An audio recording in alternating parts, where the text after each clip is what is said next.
How was it during that time? You know, you have Biggie, 96, 97, Biggie getting shot and all this beef that was going on, which was very new at that time, the music industry and this beef and people getting killed. What was that like during that time? Well, my attitude about it then was, as it is now, that you can't talk like that. Like my grandmother would say, don't give that no life.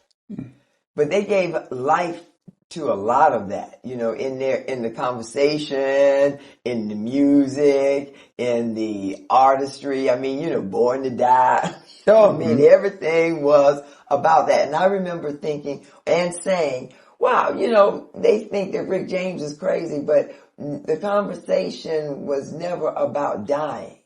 Never so much this obsession about ready to die, killing folks and guns and so forth. Yet he was considered, just as wild and rebellious and crazy, but it wasn't about that. When did it turn to be about that? When did that become the thing? Because really, if you had spoken that way at that time around Rick and that type of artist, it would have been like, yo, man, get that shit out of here. Ain't nobody talking about no death. You understand what I'm saying? You couldn't have really been in that. That's funny. It was like you went from being hippies and really believing about what you say and having that kind of energy around to now, oh, y'all don't care about that? That energy don't mean anything to you? I mean, you really can talk and be about that, like, for real, just being about that. I never thought about that. It did really, the hippie movement, you understood like the power of your words, and people even in the 70s, even if you weren't necessarily a hippie.